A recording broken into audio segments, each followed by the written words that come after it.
Oui, ma découverte du cœur de Jésus est relativement récente, elle date d'à peine une dizaine d'années.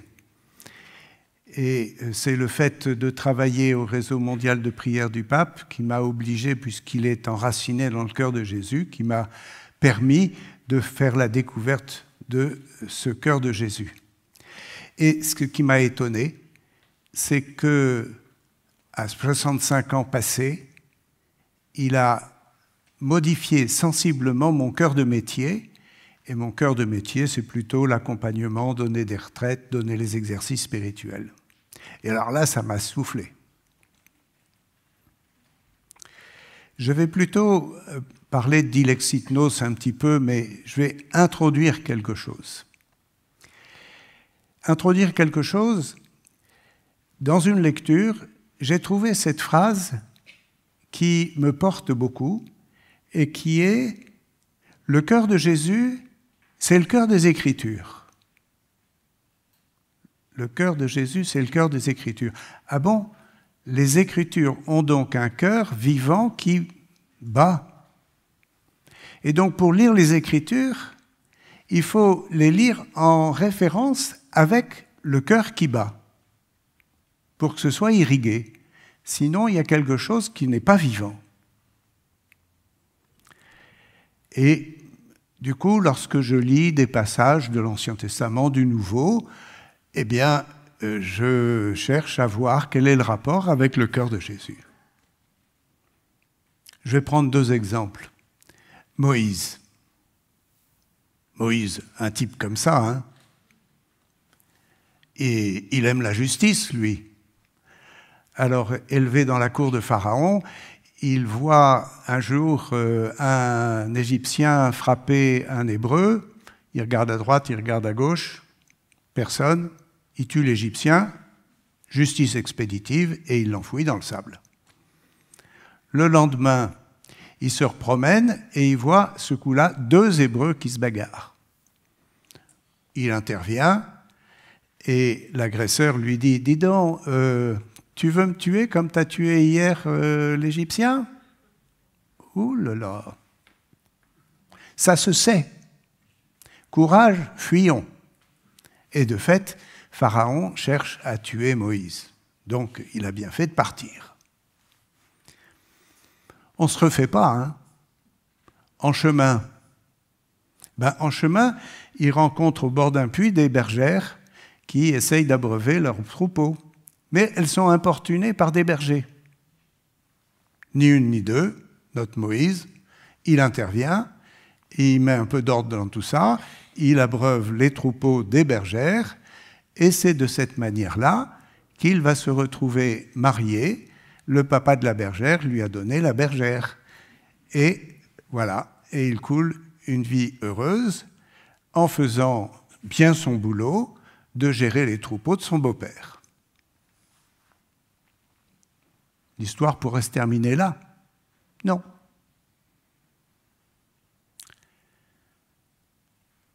Faisant paître les troupeaux de son beau-père, il monte vers la montagne de Dieu, et là, il trouve un feu qui ne se consume pas, un feu qui ne fait pas de cendre. On n'a jamais vu ça. Elle dit, je vais approcher, tiens, je vais regarder. Et là, il entend la voix de Dieu qui, en gros, lui dit, dis donc, j'ai vu là, en Égypte, la misère de mon peuple. Ah, je suis quand même embêté. Eh bien, écoute, vas-y, je t'envoie, libère mon peuple de l'Égypte. T'as le goût pour la justice, hein? Eh bien, écoute, va jusqu'au bout.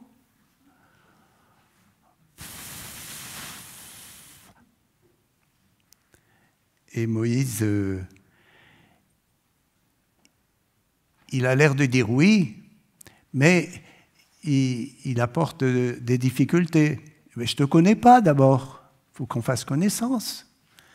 Et puis ensuite, bon, je vais y aller, mais le peuple, qu'est-ce qu'il va me dire? Mais il va me dire, mais dis donc, c'est qui ce Dieu-là? C'est quoi ce truc? Et puis, bon, je vais y aller, mais ils ne vont jamais me croire. alors Dieu, à chaque fois, il écarte les objections. Il écarte gentiment, là, hop, pas question. Et puis ensuite, Moïse s'entend que, oui, alors du coup, on sent qu'il ne veut plus y aller. Il dit, mais dis donc, tu fais une erreur de casting. Je suis timide et je bafouille. Alors, devant Pharaon, ça ne va pas le faire. Alors Dieu s'énerve un petit peu et puis écarte l'objection à nouveau. Et Moïse dit, eh bien, écoute, envoie, s'il te plaît, qui tu voudras. C'est clair ? Ce coup-là, il n'y a plus de raison. Comme ça, Dieu ne peut pas écarter la raison. Et Dieu lui dit, tiens, il y a Aaron qui arrive. Ah ben, il va t'aider. Et l'histoire se termine comme ça, en queue de poisson. Que fait Moïse ?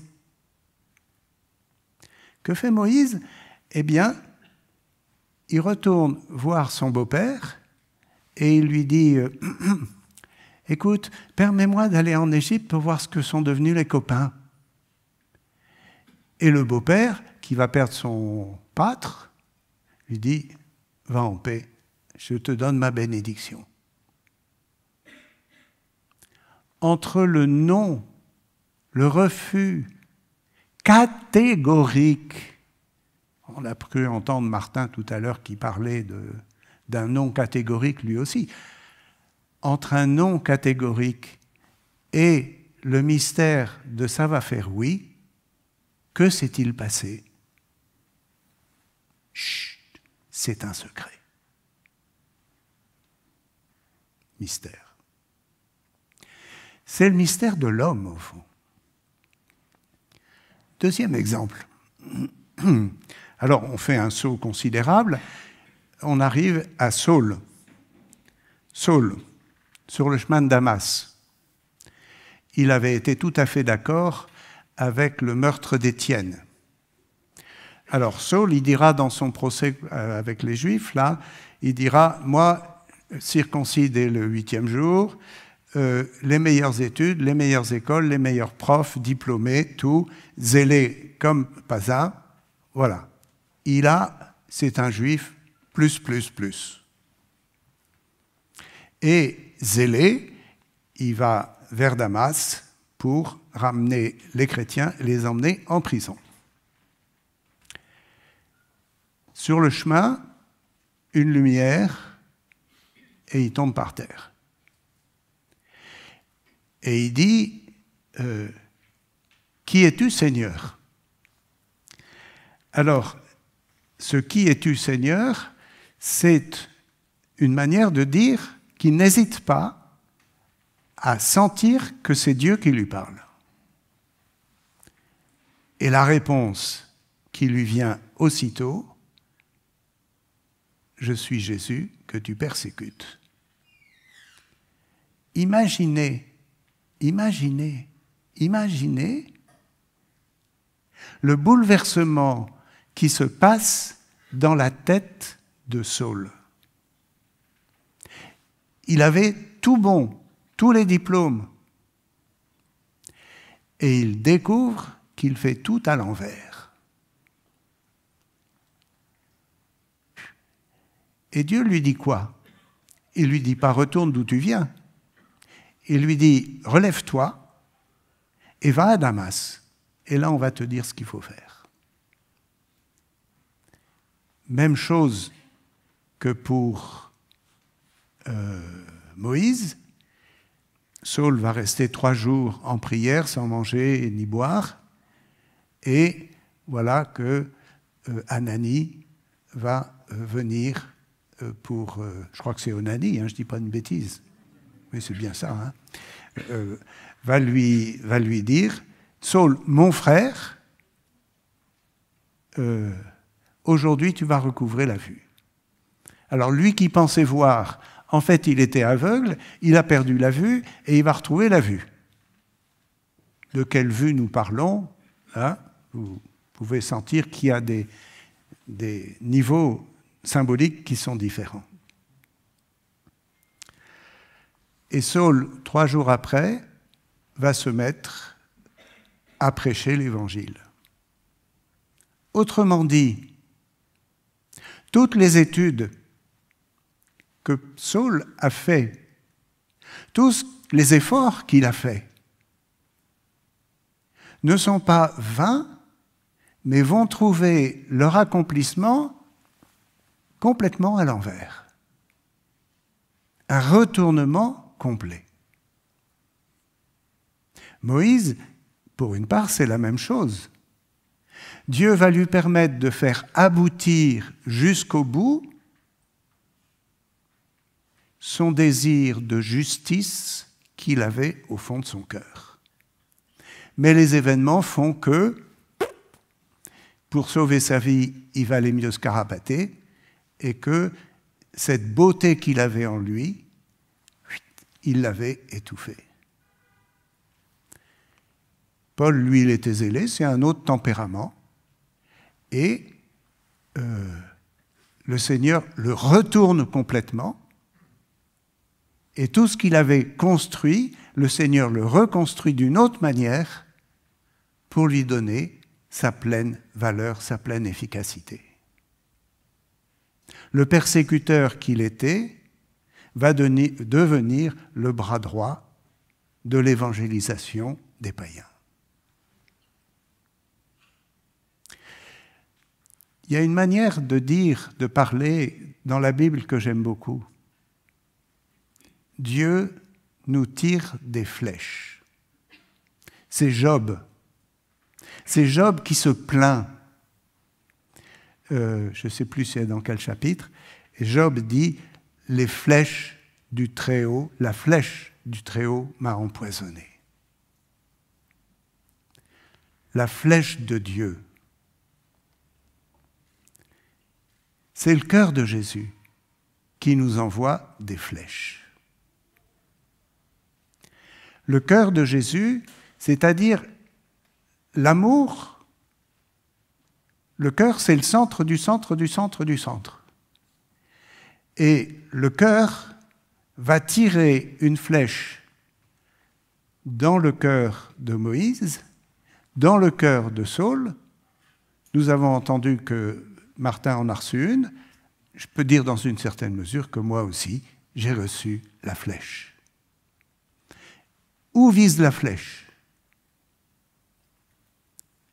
Dans le meilleur de nous-mêmes et dans ce qui nous paralyse, dans ce qui fait que non, c'est pas possible. Voilà.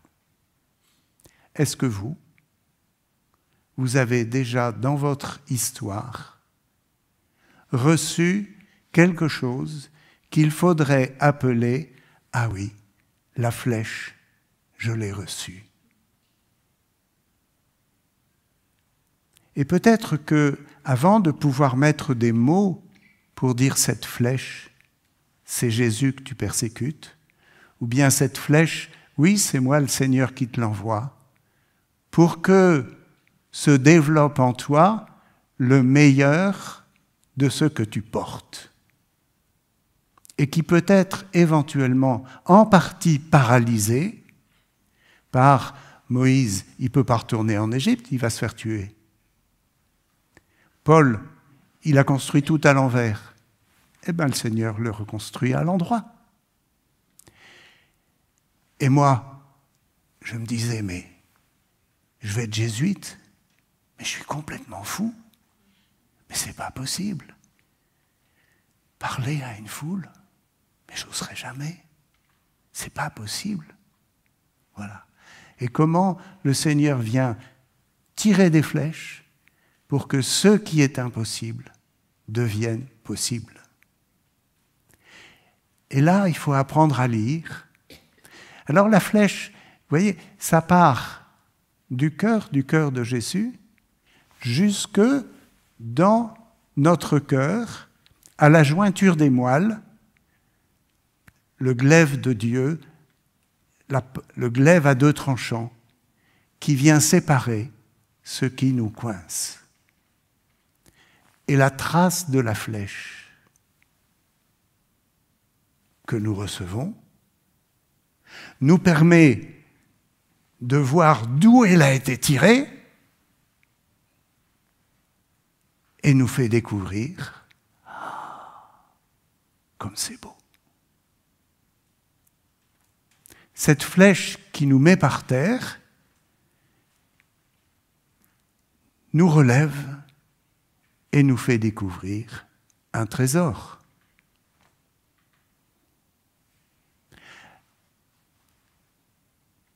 Alors, Dilexit Nos. Eh bien, Dilexit Nos, le pape, fait un texte, et quand je l'ai lu, je me suis dit, oh, pourvu que ce soit le dernier.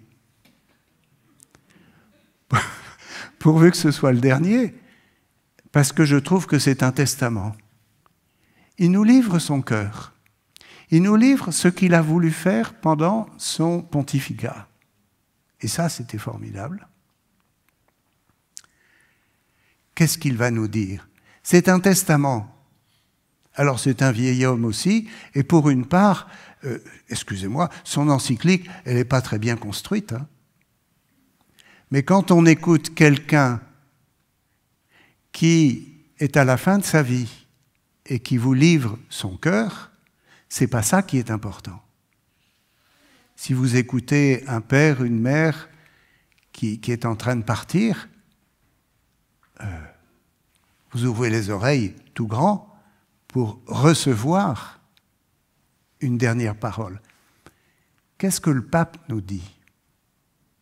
Eh bien, dans son testament, il nous dit une chose, il nous dit le cœur. Le cœur. Le monde n'a pas de cœur. Le monde a mis le cœur de côté, et ça ne peut pas faire. Parce que c'est le cœur de l'homme qui est intelligent. C'est le cœur qui rassemble tout, qui sent les choses intérieurement. Et notre rationalité nous emmène dans le mur. Nous ne savons pas où nous allons lorsque nous sommes simplement dans notre rationalité, parce que dans notre rationalité, nous sommes au fond tout seuls. C'est avec le cœur que nous sommes avec les autres.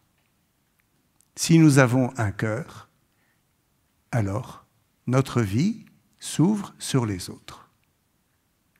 Eh bien, peut-être que nous pouvons en rester là pour que nous puissions échanger en ouverture.